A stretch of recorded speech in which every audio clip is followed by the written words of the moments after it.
அனைவருக்கும் வணக்கம். MSS trust இன்றைக்கி அன்னை தெரசா நகர்லேயும் புழுதிவாக்கம் ரயில்வே ஸ்டேஷன் பின்னாடியும் பண்ண ஆக்டிவிட்டி தான் இந்த வீடியோவில் பார்க்க போகிறீங்க. இப்போ நீங்கள் பார்க்குறது அன்னை தெரசா நகர். இங்கே ஏற்கனவே காஞ்சி போன அந்த சாப்ளிங்கை மாற்றி வேறு ஒரு மரத்தை நட்டிருக்கோம். அதே மாதிரி ஏற்கனவே வளர்ந்துட்டுருக்கிற மரத்துக்கு பாத்தி மாதிரி கட்டி அது மேலும் வளர்கிறதுக்கு அது தண்ணி விட்டு அதுக்கான வேலைகளை செஞ்சோம்.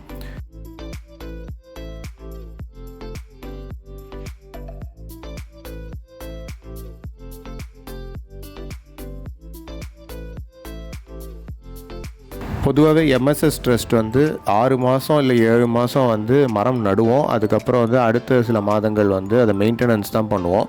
ஸோ அந்த மாதிரியான மெயின்டெனன்ஸ் ஆக்டிவிட்டி தான் இந்த வாரம் நாங்கள் பண்ணது.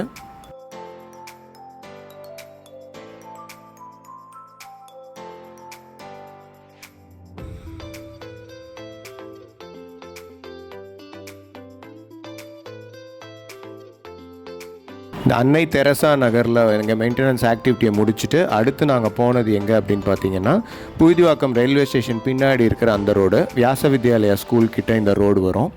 இங்கே நாங்கள் ஏற்கனவே வச்சுருந்த மரங்களுக்கெலாம் நான் ஏற்கனவே சொன்ன மாதிரி அதை சுற்றி பாத்தி மாதிரி கட்டி ஃபென்ஸ் எல்லாம் சரி பண்ணி அதுக்கப்புறம் இதுக்கு தண்ணி விட்டோம். அதை தான் நம்ம மக்கள் செஞ்சுட்டு இருக்காங்க. இந்த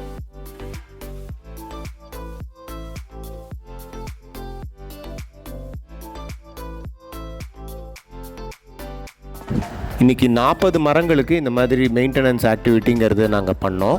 இந்த வேலையை முடிக்கும்போது ஒரு தோராயமாக ஒரு 8:15 மணி ஆகிடுச்சு. இன்றைக்கி வெற்றிகரமாக எங்கள் 383வது வார வேலையை நாங்கள் முடிச்சிருக்கோம். எங்கள் வீடியோ உங்களுக்கு பிடிச்சிருக்கோம் அப்படின்னு சொல்லி நம்புகிறேன். மறக்காமல் வீடியோக்கு லைக் பண்ணுங்கள், ஷேர் பண்ணுங்கள், சேனலுக்கு சப்ஸ்கிரைப் பண்ணுங்கள், உங்கள் ஃப்ரெண்ட்ஸுக்கெல்லாமும் ஃபார்வர்ட் பண்ணுங்கள். மேலும் ஒரு இன்ட்ரெஸ்டிங் காணொலியுடன் உங்களை சந்திக்கிறோம். நன்றி, வணக்கம்.